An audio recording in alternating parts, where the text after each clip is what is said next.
When I first started looking into my dad's past, I was searching for names, for faces, for facts. But once I got to Ghana, I discovered something way deeper.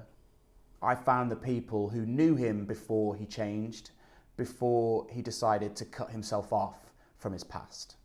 Hey, I'm Jaquest and welcome back to Hidden Roots. In this episode, I'm meeting my dad's cousin John for the first time and finding out from him what their relationship was like and what happened before they lost contact. As always, thanks for watching. Let me know what you're thinking of the series so far in the comments and give the video a like if you're enjoying it. When I first started looking into Dad's life, I really wanted to find some of his siblings. Dad was in his 50s when he had me, so there was this huge section of his life that I knew nothing about, and I was really interested to find out from them what he'd been like when he was growing up.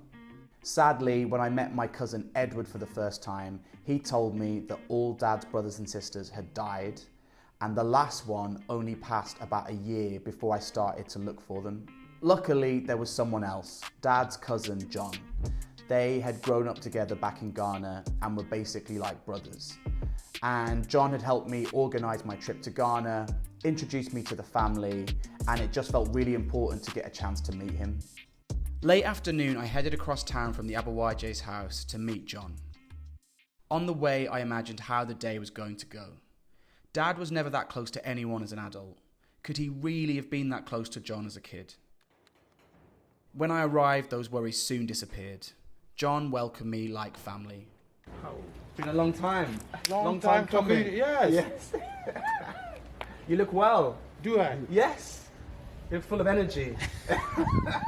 Great. Finally, we've come to each other. Yes. Let our story be told. Peter and my daddy look very much alike. Yeah. Very close. From the kente cloth he was wearing. I Yes. think it's my daddy. But you basically grew up like brothers. Oh, because we grew up together. Yeah. That's why I was so fond of him. Yeah. I wrote him a letter while he cried.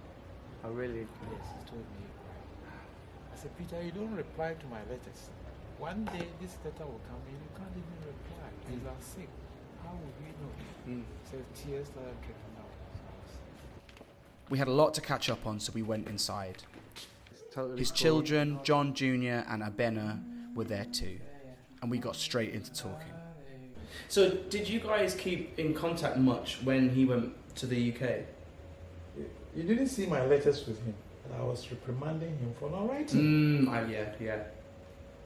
I kept telling him, Peter, there will be a day you won't be able to stand up. And you don't write to us, and we don't know what's happening to you. Why don't you write back? Why do you think he did that? I wrote him several letters. And that is, when Did he ever reply? maybe one or two letters, but normally you don't get replies back. I kept prodding him, write back. Yeah. We visited him in Birmingham. When I called him and told him to meet us at the airport, he didn't come. He didn't We come? took the bus. Then when we got to Digbeth itself, we took a taxi home. When we blew the horn, here he came from the top there. We saw him standing there. And Irene was there. So hearing this story from John about how Dad didn't bother to come to the airport to collect them after they'd flown from Ghana to see him really reminded me of a lot of the things that used to bother me about my relationship with my dad. And I can just imagine his thinking on this. They'll get here eventually, so why would I go out of my way? John was keen to talk to me about the family tree and the culture and history of the Ashanti, the tribe that we come from. He had a lot of stories. The family tree is very, very broad. When you stretch them out, you have so many of them in different places. Yeah. And you'll be getting calls. From all over. I'm telling you, they are all anxious to know you. You now having a feeling of being in a huge family. But you must know a lot about the greatness of Ashanti.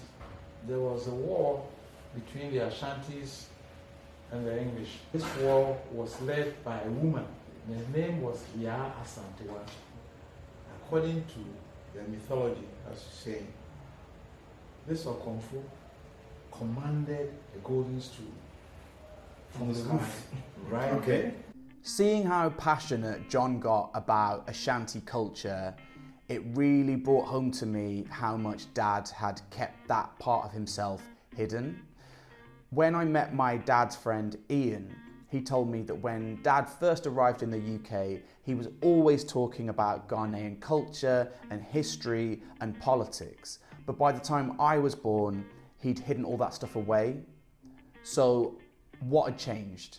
I wonder why he wouldn't want to tell me about that. Because it's so interesting. He didn't tell me. No, he didn't tell me any of this. Nothing. Oh. Maybe I didn't ask too many questions. Did he frown upon his traditions? It wasn't that he was ashamed, but it also that he wasn't. He didn't seem to be proud. He's so distant from him now. He seemed very settled in his ways. Exactly. But if I came from somewhere interesting or somewhere boring, I would still want to tell my kids where I came from. You know what? I'm sure if I'd sat him down and said, "Dad, where were you born?" Okay. He would have told me. I don't think it was that, but I don't think he thought it was important for me to know. I knew he was one of 13. He told me that. He told me I'd have hundreds of cousins. Okay. Hundreds of cousins. He told me that. And he used to tell me some stories, the Anansi stories. Anansi Stories. So the Anansi stories I knew about, and he made it clear it was important that was a Ghanaian thing. So he did tell me about that. Although Dad didn't talk about Ghana or his family much, one thing I do remember from childhood is him talking about the stories of Anansi, a wise and mischievous spider who tricked and outsmarted his opponents. I always loved those stories, and even as a kid I remember feeling that they were important because they were so different from anything I was reading about in school, and because they felt like a little window into this mysterious culture and heritage that I didn't often get to hear about. One time, Anansi went a long way, far from home. He got lost. I learnt a lot from John's two children, John and Abena. They had amazingly calm energy and they're both so smart. I tried steering the chat in a more lowbrow direction and they played along for a bit, but it wasn't long before the conversation moved back towards more important matters. The government, the people, we all pay lip service to private sector development. The mantra is always the private sector is the engine of growth. But to what extent, in reality, are we working toward lending rates being affordable to would-be entrepreneurs? Between 15 and 20. The spectrum is you have dependent on the customer and their perceived level of creditworthiness. The spread is 1 percentage point or 2 percentage point because when you account for the spread, you're accounting for your credit risk, your administrative expenses, credit risk provisioning, and then your profit.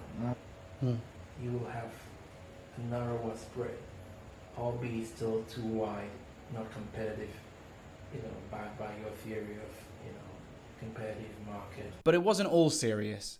I did manage to convince Abena to sing.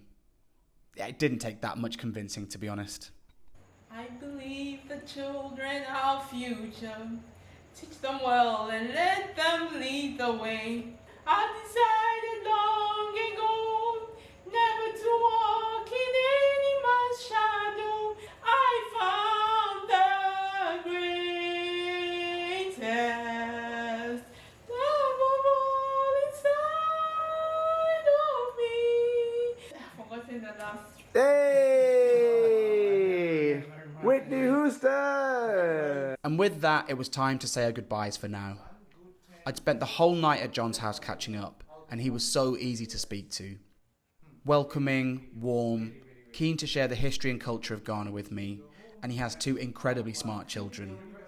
I might have met a future president of Ghana that night. But above all, they were a very loving family. They were all so keen to express how amazing their mum, John's wife, had been. They wanted the world to know. Me and Aziz drove back across town to the Abuwaje's house. I needed to get a good night's sleep. Tomorrow was the start of the trip to Dad's hometown. I had a long weekend ahead of me.